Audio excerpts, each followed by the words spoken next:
네, 오늘 함께 살펴볼 말씀은 사무엘하 15장 23절부터 26절까지 말씀입니다. 사무엘하 15장 23절부터 26절까지 말씀을 제가 봉독하겠습니다.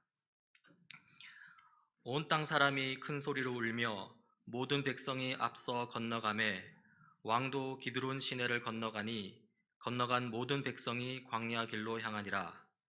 보라, 사독과 그와 함께한 모든 레위 사람도 하나님의 언약궤를 메어다가 하나님의 궤를 내려놓고 아비아돌도 올라와서 모든 백성이 성에서 나오기를 기다리도다.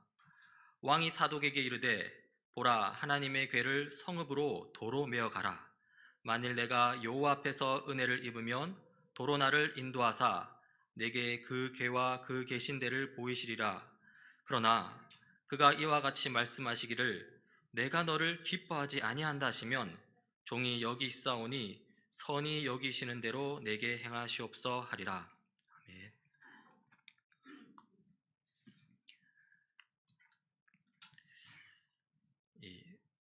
압살롬은 암논을 살해했습니다. 그렇죠. 그리고 살해 후에 처음에는 이 자의로 도망하였으나 이 나중에는 타의로 유배 생활을 했던 압살롬입니다.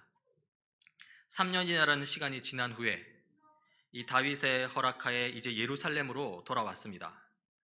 하지만 다윗은 압살롬을 만나주지 않았고요. 오히려 압살롬은 이 예루살렘에서 거의 가택 연금과 마찬가지 생활을 했던 것 같습니다. 그렇게 2년이 흘렀고요. 압살롬의 처절한 호소 끝에 이 다윗은 뒤늦게 압살롬을 만나 주었고 또 그를 풀어 주었습니다. 자, 그러면 이제 이 다윗과 압살롬이 완전히 화해를 한 것일까요? 압살롬은 이 자신의 잘못을 뉘우치고 이제 올바른 삶을 살아가려고 했을까요? 슬프게도 그렇지 않습니다. 사무엘하 15장 1절인데요. 그 뒤에 압살롬은 자기가 탈 수레와 말 여러 필을 마련하고 호위병도 50명이나 거느렸다. 이 성경 구절에서 그 뒤에라고 했는데요. 다윗이 압살롬을 만나고 난 뒤에라는 말이죠. 그런데 그 뒤에 이 압살롬이 한 것은 이 병거와 말을 준비한 것입니다. 그리고 자기를 위해 언제든 싸울 수 있는 호위병 50명을 거느렸다고 나옵니다. 이것은요, 이 압살롬이 군사적으로 무언가 일을 꾸미고 있음을 보여줍니다. 그뿐만 아닙니다. 2절 3절입니다. 그리고 압살롬은 아침마다 일찍 일어나서 성문으로 들어오는 길가에 서 있곤 하였다. 그러다가 소송할 일이 있어서 판결을 받으려고 왕을 찾아오는 사람이 있으면 압살롬은 그를 불러서 어느 성읍에서 오셨느냐 하고 묻곤 하였다. 지금 이스라엘 나라의 지도자에게 맡겨진 이 가장 큰 임무는 이 정의를 실행하는 것입니다. 정의를 실행하는 방법 중에 하나가 이 재판을 공정하게 하는 것이죠. 그래서 오늘 본문에 보면 이 사람들이 판결을 받으려고 왕을 찾아온다고 합니다. 왕의 중요한 임무 중에 하나가 이 공정하게 재판하는 것임을 보여주죠. 그런데 이 재판을 가지고 압살롬이 왕에게 시비를 겁니다. 이 3절 후반부입니다. 그 사람이 자기의 소속 지파를 밝히면 압살롬은 그에게 듣고 보니 다 옳고 정당한 말이지만 그 사정을 대신 말해줄 사람이 왕에게는 없소 하고 말하였다. 압살롬은 늘 이런 식으로 말하곤 하였다. 이 압살롬이 뭐라고 합니까? 당신 말을 듣고 보니 다 옳고 정당하다고 합니다. 하지만 그 억울한 사정을 왕에게 말해줄 사람이 없다고 합니다. 이것은 다윗을 직접적으로 비판하는 것은 아니지만요, 이 간접적인 방식으로 이 다윗의 통치를 비판하는 것이죠. 그렇게 함으로써 이스라엘 백성으로 하여금 이 다윗을 향한 불신을 키우는 것입니다. 다윗이 설령 위대한 왕이라 하더라도 그 왕에게 당신의 억울한 사정을 말할 수 없다면 도대체 당신한테 무슨 유익이 있냐는 것이고요. 다윗이 위대한 왕으로 일컬음을 받는다 한들 지금 다윗 치하에서 제대로 된 재판 시스템이 작동되지 않는데 그게 백성한테 무슨 유익이 있냐는 것이죠. 물론 이 비판이 정당한 비판인지 부당한 비난인지는 확실치 않습니다. 사실 이 다윗의 영향력은 이스라엘 내에서 상당합니다. 감히 함부로 다윗을 직접 대놓고 비난했다가는요, 오히려 역풍을 맞을 수 있습니다. 그래서 압살롬은 넌지시 우회적으로 다윗을 비판 또는 비난하는 것이죠. 뿐만 아닙니다. 압살롬은 이런 말도 했습니다. 4절입니다. 더욱이 압살롬은 이런 말도 하였다. 누가 나를 이 나라의 재판관으로 세워주기만 하면 누구든지 소송 문제가 있을 때 나를 찾아와서 판결을 받을 수가 있을 것이고 나는 그에게 공정한 판결을 내려줄 것이요. 이 압살롬은 다윗 통치를 비판하면서 그 허점을 메꿀 수 있는 인물로 자기를 내세웁니다. 다윗 왕이 공정한 재판을 못하고 있지만 자기는 안 그렇다는 것이죠. 이것이 의미하는 바는 무엇입니까? 바로 자기가 왕이 될 만한 인물이라는 것입니다. 5절 6절을 보십시오. 또 누가 가까이 와서 엎드려서 절을 하려고 하면 그는 손을 내밀어서 그를 일으켜 세우고 그의 뺨에 입을 맞추곤 하였다. 압살롬은 왕에게 판결을 받으려고 오는 모든 이스라엘 사람에게 이런 식으로 하였다. 압살롬은 이렇게 하여 이스라엘 사람의 마음을 사로잡았다. 이스라엘 백성 중에 누가 가까이 와서 압살롬에게 엎드려 절을 하려고 하면요, 이 압살롬이 그대로 절을 받는 것이 아니라 그 사람이 절을 다 하기도 전에 그를 일으켜 세웠다고 나옵니다. 그리고 그 뺨에 입을 맞추어 주었다고 하죠. 이것은 사람들로 하여금 압살롬을 겸손한 사람으로 보이게 만들었고요, 또 친밀한 사람으로 느끼게 만들었습니다. 압살롬은 다윗 왕에게 판결을 받으려고 오는 모든 사람에게 이런 식으로 대했고요, 이렇게 이스라엘 사람들의 마음을 사로잡았습니다. 이스라엘 사람들의 민심을 자기에게로 향하게 한 것이죠. 여러분, 이 왕정체제, 이 왕에 의한 통치라고 해서 이 사람들이 무조건 왕을 따르는 게 아닙니다. 왕이 이 말도 안 되는 짓을 연거푸 하는데도 사람들이 왕을 무조건 따라주는 것이 아닙니다. 아무리 그 나라에서 절대 권력을 가진 왕이라 하더라도요, 이 백성들의 마음, 그 민심을 무시할 수 없습니다. 백성들이 도저히 못 살겠다고 다 들고 일어나면요, 왕도 못 버팁니다. 이 압살롬은 이 바닥 민심을 살폈습니다. 그리고 그 목적은 분명했습니다. 바로 자기가 왕이 되겠다는 것이죠. 다윗 왕을 거꾸로 뜨리겠다는 것입니다. 그 목적을 가지고서 이스라엘 민심을 얻기 위해서 이 성문 들어오는 그 길에서 이스라엘 사람들의 억울한 사정을 살피는 것입니다. 압살롬은 얼마 동안 그렇게 했을까요? 무려 4년 동안 그렇게 했습니다. 이 7절 8절입니다. 이렇게 4해가 지났을 때 압살롬이 왕에게 아뢰었다. 제가 주님께 서원한 것이 있으니 헤브론으로 내려가서 저의 서원을 이루게 하여 주십시오. 이 종이 시리아의 그술에 머물 때에 주님께서 저를 다시 예루살렘으로 돌려보내주기만 하시면 제가 헤브론으로 가서 주님께 예배를 드리겠다고 서원을 하였습니다. 이 4년 동안 이스라엘 민심을 자기에게로 돌리는 작업을 한 것입니다. 그리고 4년이 지난 후 어느 시점에 이제 헤브론으로 가겠다고 합니다. 이 헤브론은 상징적인 의미를 가진 도시입니다. 헤브론은 다윗이 유다 왕으로 기름 부음 받은 도시고요, 그때로부터 2년 후에 다윗이 전체 이스라엘의 왕으로 기름 부음 받을 때 또 머물던 도시입니다. 쉽게 말해 이 헤브론은 다윗 왕을 낳은 도시입니다. 압살롬은 거기에 가서 예배를 드리겠다고 하고요, 다윗 왕의 허락을 받고 헤브론으로 갑니다. 9절 10절입니다.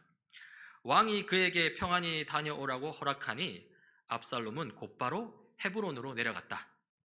그러나 압살롬은 이스라엘 모든 지파에게 첩자들을 보내서 나팔 소리가 나거든 압살롬이 헤브론에서 왕이 되었다라고 외치라고 하였다. 이 왕을 낳은 도시 헤브론에서 압살롬은 자신이 왕이 되었다고 선언합니다. 4년 동안 다진 이 바닥 민심을 바탕으로 이미 이스라엘 모든 지파 가운데 자신의 편에 선 사람들, 첩자들을 통해서 이스라엘 곳곳에서 압살롬이 왕이 되었음을 선포합니다. 상당히 계획적인 작업 가운데 이루어진 일이죠. 뿐만 아닙니다. 압살롬은 다윗의 유능한 이 지도자급 인물들을 다윗으로부터 떼어냈습니다. 11절입니다. 그때 200명이 압살롬과 함께 예루살렘에서 헤브론으로 내려갔다. 그들은 손님으로 초청받은 것일 뿐이며 압살롬의 음모를 전혀 알지 못한 채로 그저 따라가기만 한 사람들이다. 이 압살롬을 따라간 200명의 인물들은 아마 압살롬이 엄선하에 초대한 사람일 것입니다. 다윗 왕에게 허락을 받았을 때 그렇게 했겠죠? 압살롬의 동기와 목적으로 볼 때 이 그들 중 다수는 다윗 왕의 통치에 있어서 이 필요한 사람들, 행정가들임이 틀림없습니다. 압살롬은 그런 인물들을 다윗으로부터 떨어뜨려 놓은 것입니다. 그렇게 해서 이 반란과 같은 국가 비상 사태가 일어났을 때 그럴 경우 다윗이 제대로 대처를 하지 못하게 하려는 것이죠. 200명은 압살롬의 반역 음모를 알지 못했고요. 그 상태로 헤브론의 인질로 잡혔습니다. 이 다윗의 입장에서 보자면 정말로 큰 위기입니다. 그러면서 압살롬은 또 이스라엘의 아주 유력한 인물 한 사람을 이 자기 편으로 삼는데요. 그가 바로 아히도벨입니다. 12절 전반부입니다. 압살롬은 또 사람을 보내어서 다윗의 참모이던 길로 사람 아히도벨을 그의 성읍인 길로에서 올라오라고 초청하였다. 아히도벨은 길로에서 정규적인 제사 일을 맡아보고 있었다. 이 아히도벨은 원래 다윗의 참모였습니다. 그것도 아주 뛰어난 전략가입니다. 이 뒤에서 나오지만 다윗조차도 이 압살롬의 전력 중에 이 아히도벨을 가장 큰 위협으로 느꼈습니다. 그만큼 이 다윗이 아히도벨을 높이 평가한 것이죠. 이 아히도벨이 이제 압살롬의 편에 선 것입니다. 이러한 상황이니 다윗으로서는 점점 더 불리해진 것입니다. 12절 후반부입니다. 이렇게 반란 세력이 점점 커지니 압살롬을 따르는 백성도 점점 더 많아졌다. 이 압살롬의 반역 소식은 다윗에게도 전해졌습니다. 성경은 이렇게 기록합니다. 전령 한 사람이 다윗에게 와서 보고하였다. 이스라엘 백성의 마음이 모두 압살롬에게로 기울어졌습니다. 보고에 따르면 이스라엘 백성의 마음, 그 민심이 모두 압살롬에게로 기울었다고 합니다.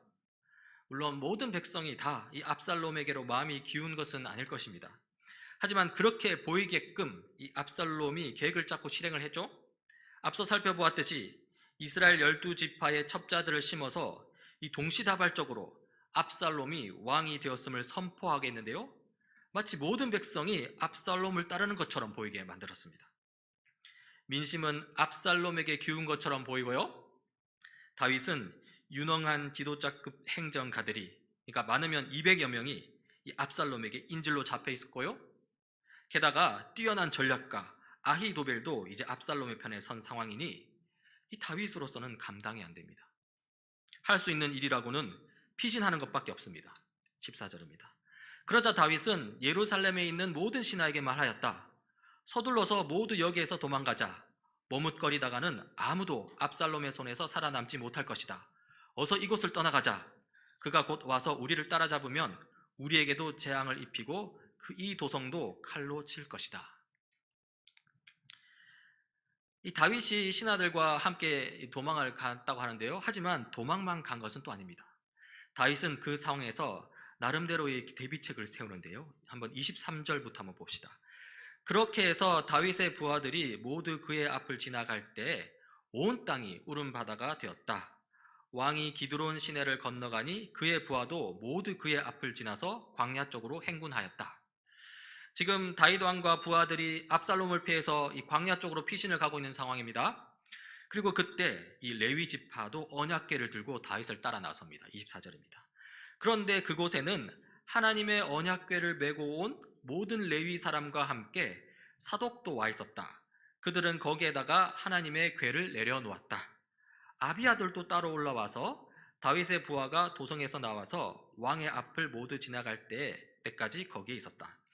지금 이스라엘의 유력한 제사장 두 명이 이 다윗과 합류를 하려고 합니다. 제사장 사독과 이 제사장 아비아달입니다. 그들은 언약궤를 메고 나왔는데요. 이 언약궤는 하나님의 임재를 상징합니다. 사실 다윗으로서는 큰 힘이 되는 것입니다.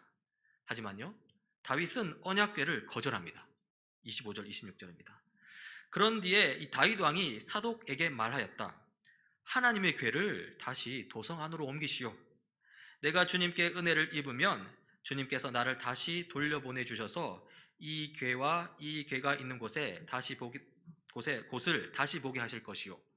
그러나 주님께서 나를 싫다고 하시면 오직 주님께서 바라시는 대로 나에게 이루시기를 빌 수밖에 없소. 다윗은 지금 압살롬을 피해 도망가는 중입니다.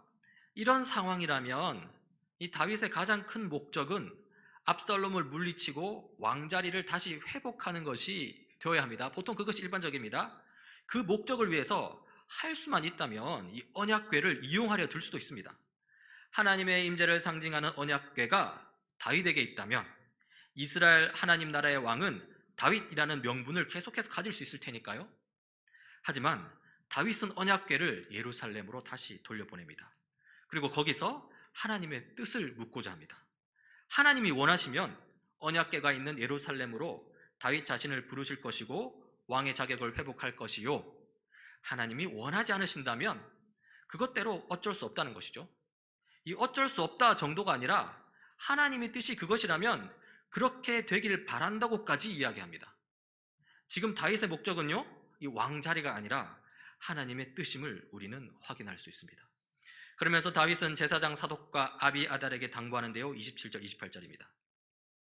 왕이 또 제사장 사독에게 말하였다. 사독 제사장님께서는 선견자가 아니십니까? 성 안으로 평안히 돌아가시기 바랍니다.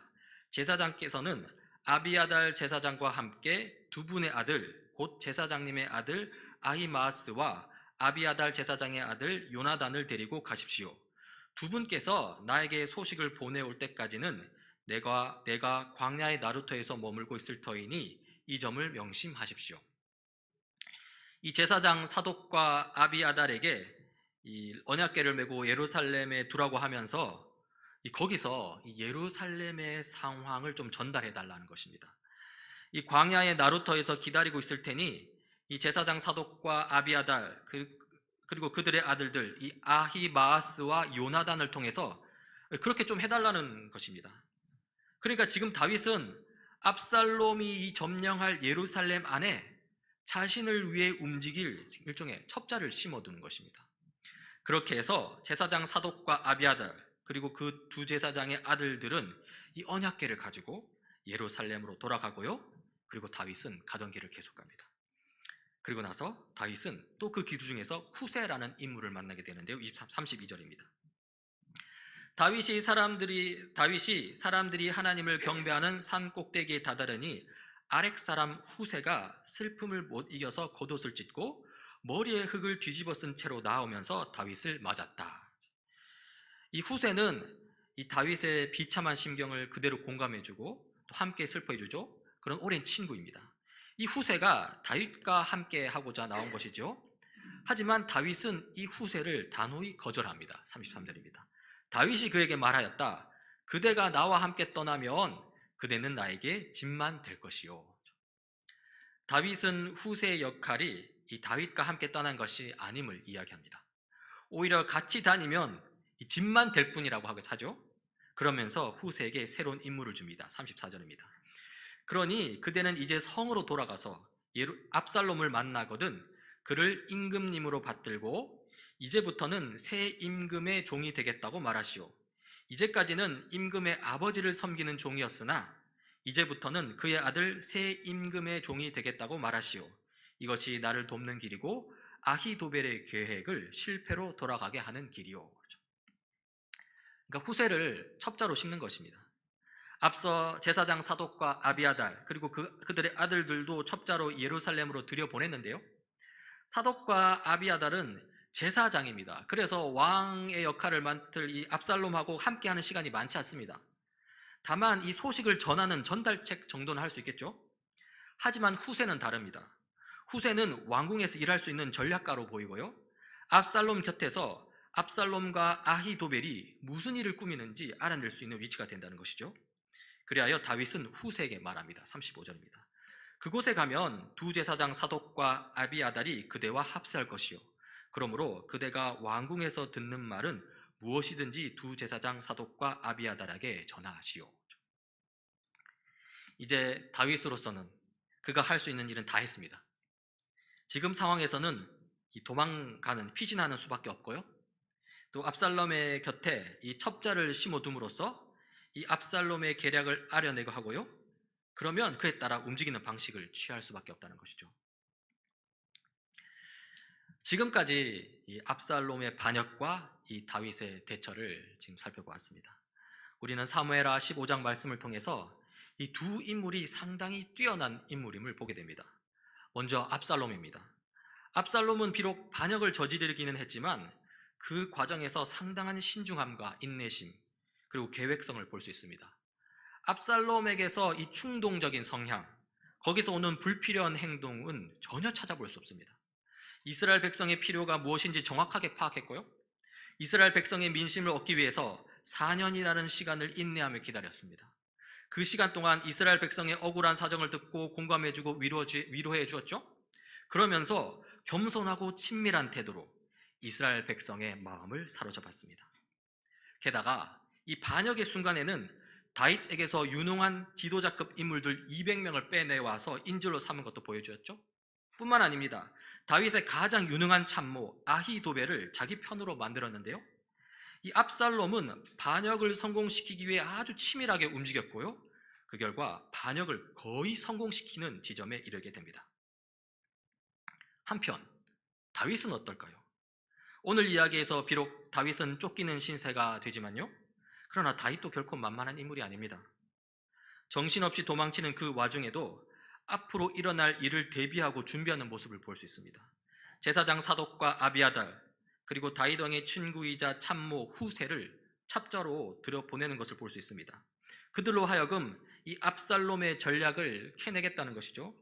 비록 지금 매우 위급하고 불리한 상황이지만 이 상황을 언제든 뒤집을 수 있도록 준비하겠다는 것입니다. 압살롬과 다윗, 보다시피 이 둘 다 뛰어난 인물임에 틀림없습니다. 그러나 둘에게는 큰 차이가 있습니다. 바로 삶을 대하는 태도입니다. 한번 질문해 봅시다. 압살롬은 어떤 마음으로 이 반역을 계획하고 실행에 옮겼을까요? 한편 이 다윗은 어떤 마음으로 이 첩자들을 예루살렘에 심었을까요? 먼저 압살롬입니다. 압살롬은 삶에 대한 불만이 가득했습니다. 왜 안 그랬겠습니까? 자기 여동생이 겁탈을 당했는데도 아버지 다윗은 아무 조치를 취하지 않았거든요. 그래서 자기가 직접 여동생을 겁탈한 이복형 암논을 살해했죠. 그리고 나서 3년 동안 유배 생활을 해야 했습니다. 3년 뒤에 겨우 예루살렘으로 돌아올 수 있었지만요. 예루살렘에서 또 2년 동안을 가택연금 상태로 지내야 했습니다. 그 뒤에 다윗과 화해를 했다가 하지만요. 여전히 그 마음에는 불만이 가득했습니다. 특히 아버지 다윗에 대한 신뢰를 완전히 잃어버렸습니다. 그리고는 자신이 왕이 되고자 한 것이죠. 반역을 저지르고요. 사람들로 하여금 압살롬이 왕이 되었다고 외치게 한 것입니다. 15장 10절이었죠. 압살롬은 이스라엘의 모든 지파에게 첩자들을 보내서 나팔 소리가 나거든 압살롬이 헤브론에서 왕이 되었다라고 외치라고 하였다. 압살롬이 헤브론에서 왕이 되었다. 이 상당히 대담한 주장입니다. 위대한 왕 다윗조차도 이런 말을 하지 않았습니다. 다윗은 결코 다윗이 왕이 되었다는 식의 선포를 하지 않았습니다. 오히려 사울 왕과의 관계 속에서 이 왕이 되기를 거부했고요. 왕이 되는 그 순간에도 오로지 하나님께서 자신을 왕으로 세우셨음을 인정했습니다. 실로 이스라엘의 진정한 왕은 하나님이시라고 고백한 거죠. 이 시편 기록을 보면 하나님만이 진정한 왕이심을 고백하는 시가 많습니다. 하나님은 온 땅의 왕이시니 정성을 다하여 찬양하여라. 하나님은 문나라를 다스리는 왕이시다. 하나님이 그의 거룩한 보좌에 앉으셨다. 하나님은 옛적부터 나의 왕이시며 이 땅에서 구원을 이루시는 분이십니다. 주님은 크신 하나님이시요 모든 신들 위에 뛰어난 왕이시다. 실로 이 이스라엘의 이 표준적인 환호는 어떤 한 인물을 왕으로 두지 않고요. 하나님만이 진정한 왕이시라고 고백합니다. 하지만 압살롬은 그렇게 하지 않았습니다. 자기가 왕이라고 했습니다. 압살롬이 왕이다라는 이 환호를 외치게 했습니다. 결국 압살롬은 자기 삶의 주인이 하나님이심을 인정하지 못했습니다. 오히려 자기가 인생의 주인이 되길 원했습니다. 자기 자신을 우상 숭배한 것이죠. 결국 압살롬은 자기 삶을 그대로 받아들이지 못했습니다. 불만이 가득했고요. 그래서 자기에게 주어진 삶을 스스로 바꾸고자 했습니다. 문제는 이 하나님의 뜻이 아닌 자기 생각대로 그렇게 바꾸고자 했던 것이죠. 하지만 다윗은 압살롬과 달랐습니다. 물론 다윗 또한 연약한 한 사람입니다. 이미 밧세바 겁탈 사건, 그의 남편 우리아 살해 사건을 통해 살펴보았고요. 이복 여동생을 겁탈한 장남 암논을 그대로 방치한 것을 보았죠. 압살롬에 대해서는 지나치게 엄격했고요. 또 그 때문에 지금 이 사달이 일어났습니다. 다윗은 분명 죄 많고 연약한 한 인간입니다. 하지만 다윗은 그 와중에도 근본적으로 하나님을 잊지는 않았습니다. 그게 사무엘하 15장 25절에 나오는 언약궤를 두고서 잘 나타납니다. 다윗 왕이 사독에게 말하였다. 하나님의 궤를 다시 도성 안으로 옮기시오. 내가 주님께 은혜를 입으면 주님께서 나를 다시 돌려보내 주셔서 그 궤와 이 궤가 있는 곳을 다시 보게 하실 것이요. 그러나 주님께서 나를 싫다고 하시면 오직 주님께서 바라시는 대로 나에게서 이루시기를 빌 수밖에 없어. 지금 다윗은 왕의 자리에서 쫓겨나는 중입니다. 당연히 왕의 자리를 되찾고 싶을 텐데요. 그러나 다윗은 왕의 자리에 연연하지 않습니다. 가장 우선적으로 하나님의 뜻을 찾고 있습니다. 하나님께서 나를 왕으로 다시 세우시려면 그렇게 하실 것이라고 하지요. 그러면서 더 충격적인 고백을 하는데요. 하나님께서 나를 왕으로 세우기 싫으시다면 나 또한 왕이 되지 않도록 간구할 수밖에 없다고 합니다. 다윗에게 정말로 중요한 것은요, 바로 다윗 자신의 뜻이 아니라 하나님의 뜻입니다. 가장 위급하고 비참한 상황에서도 다윗은 그러한 자신의 믿음을 보여주고 있는 것이죠. 다윗의 이러한 모습은 여기에서만 나타나는 게 아닙니다. 이 압살롬을 피해서 한참 도망하는 중에 사울의 친족 시므이가 다윗을 엄청나게 비난하는데요. 사무엘하 16장 6절 7절입니다. 시므이는 다윗과 그의 모든 신하에게 계속해서 돌을 던졌다. 시므이가 다윗을 저주하여 말하였다. 영영 가거라, 이 피비린내 나는 살인자야, 이 불안당 같은 자야. 지금 이 쫓겨나고 있는 이 압살롬을 향해서, 다윗을 향해서 이렇게 비난하는데요. 원래 사울 쪽 사람들은 이 다윗을 별로 좋아하지 않았습니다. 어쨌거나 사울의 죽음이 이 다윗이 왕이 되는 이 직접적인 계기가 되었으니까요. 사울의 친족이었던 이 시므이도 다윗을 싫어했고요. 이 압살롬에게 쫓기는 다윗을 보고 자기가 가지고 있던 분노를 무지막지하게 쏟아붓고 있죠. 이 모습을 본 다윗의 부하들이 참을 수 없었고요. 그 부하 중에 이 수루야의 아들 아비새가 당장 시므이의 목을 잘라버리겠다고 다윗에게 아뢰입니다. 그러자 다윗이 수루야의 아들 아비새에게 이렇게 대답합니다. 한번 들어보십시오. 다윗 왕은 대답하였다. 수루야의 아들아, 나의 일에 너희가 왜 나서느냐? 주님께서 그에게 다윗을 저주하라고 분부하셔서 그가 저주하는 것이라면 그가 나를 저주한다고 누가 그를 나무랄 수 있겠느냐? 시므이의 비난은 사실 과한 것입니다. 다윗은 사울을 죽이려고 하지 않았습니다. 시므이의 비난은 부당하다는 것이죠. 하지만 다윗은 그 비난 속에서 하나님의 뜻을 찾고자 합니다. 참으로 다윗은 이 암논, 다말, 압살롬과 관련된 일에서 자신이 저지른 이 잘못을 다시 돌아본 듯 합니다. 그렇죠? 그 쫓겨난 그 와중 속에서 왜 내게 이런 일이 일어나는가 돌아보지 않았겠습니까? 그리고는 시므이를 그냥 살려두러 갑니다. 그러자 시므이가 어떻게 하는지 한번 보십시오. 13절입니다. 다윗과 그 부하들은 계속하여서 길을 갔다. 그래도 시므이는 여전히 산비탈을 타고 다윗을 따라오면서 저주하며 그 곁에서 돌을 던지고 흙먼지를 뿌렸다. 압살롬을 피해 달아나는 다윗은요, 이 시므이의 저주를 하나님의 말씀으로 들었습니다. 그리고 그 말씀을 벗삼아 이 피신의 길을 걷고 있는 것이죠. 이제 우리의 삶을 돌아봅시다. 여러분은 압살롬의 삶을 살고 있습니까? 아니면 다윗의 삶을 살고 있습니까? 물론 압살롬도 다윗도 이렇게 앞서 말한 이야기처럼 그렇게 행동한 그럴싸한 이유가 있습니다. 압살롬의 경우 화가 날 만했죠. 겁탈당한 자기 여동생 다말에 대한 이 다윗의 태도는 압살롬을 너무나 크게 실망시켰고요. 그래서 자기가 암논을 죽일 수밖에 없었다고 항변할 만합니다. 하지만요, 그렇다고 해서 우리도 압살롬처럼 살아야 할까요? 압살롬의 상황을 이해 못하는 바입니다. 이미 우리가 앞에 다 살펴본 바입니까? 하지만 압살롬도 어느 순간에는 멈춰야 했습니다. 하지만 압살롬은 멈추지 않았고요. 끝까지 삶에 불만족했고, 그리고 그 불만족 이면에 이 하나님을 향한 불신을 폭발시키고 말았습니다. 하나님을 믿지 못했고요. 그래서 하나님이 아니라 자기가 왕이 되고자 한 것이죠. 다윗의 경우는 그러나 다릅니다. 다윗은 사실 자포자기의 심정이었을 것입니다. 지금 자기가 사랑하는 아들이 자기를 죽이려고 하거든요. 지금 자기 존재 자체가 부정당하는 느낌이고요. 이렇게 살아서 뭐 하겠나 하는 생각까지 들겠다 싶습니다. 그래서 언약궤를 앞에 두고서 하나님께서 다윗 자신더러 왕이 되지 말라고 한다면 그렇게 되길 기도하겠다는 것이죠. 그런 측면이 왜 없겠습니까? 그리고 심의의 저주에 대해서도 하나님께서 자기에게 저주를 하신다는 것이죠. 인간적으로 왜 그런 생각이 안 들었겠습니까?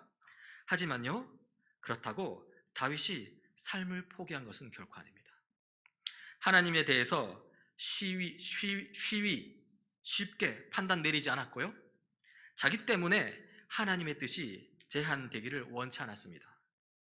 설령 하나님께서 다시 다윗 자신을 왕자리에서 내치신다 하더라도 기꺼이 받아들이겠습니다. 하지만 혹 하나님의 뜻이 그게 아니라면 다윗 자기 자신이 다윗이 왕의 자리를 회복하는 것이 그 뜻이라면 그 가능성을 두고 행동하겠습니다 라고 그렇게 했던 것이죠. 그래서 제사장 사독과 아비아달, 친구이자 참모 후세를 예루살렘에 남겨두었던 것입니다. 다시 압살롬을 생각해 봅시다. 압살롬처럼 나의 삶에 가득한 불의함 때문에 실망이 크십니까? 그래서 하나님을 도저히 신뢰할 수 없다는 지점에까지 이르렀습니까? 그러나 거기서 더 나가지 마십시오. 이 최악의 상황은 내 삶에 가득한 불의가 아니라 내가 하나님을 신뢰하지 못하는 것입니다. 우리네 삶에 이 불의가 가득한 것은 그저 우리가 겪고 있는 삶의 현실입니다. 우리가 받아들여야 될 현실이고요. 오히려 그렇기 때문에 우리는 더욱더 하나님을 찾고 구해야 합니다. 하나님께서 이 불의한 세상을 하나님 나라로 세워주시길, 우리를 그 하나님 나라 일꾼 삼아주시길 간절히 간구해야 된다는 것이죠. 그리고 다윗을 생각해 봅시다. 다윗처럼 나 자신에 대한 실망감 때문에 자포자기의 심정이십니까? 하지만 그렇다고 해서 하나님을 제한하지 마세요. 하나님은 이 부족한 나를 통해서 또 어떻게 일하실지 모릅니다. 그러니 정말로 자포자기하지 말고 가능성을 열어두십시오. 하나님이 또 어떻게 역사하실지 모릅니다. 정말로 내가 할 수 있는 것은 아무것도 없다는 그 연약한 상황 속에서 오히려 하나님의 뜻이 이루어질 바라고 기도할 수 있길 바랍니다. 그리고 행동할 수 있길 바랍니다. 말씀을 마무리하고자 합니다. 결국 다윗과 압살롬의 근본적인 차이는 하나님에 대한 이해입니다. 하나님을 어떤 분으로 알고 있느냐의 차이입니다. 압살롬은 하나님을 좋은 분으로 보지 못했습니다. 오히려 불의한 분으로 보았습니다. 그래서 자기가 그 불의를 바로 세워보겠다고 한 것이죠. 그러다가 오히려 압살롬은 더 큰 불의에 빠지고 말았습니다. 하나님을 배신한 것이죠. 반면에 다윗은 어쨌거나 하나님을 좋은 분으로 보았습니다. 친구로 보았습니다. 비록 내 삶에 비참한 지경에 있다 하더라도 하나님이 그렇게 하신 것이라면 기꺼이 받아들이겠다는 것이죠.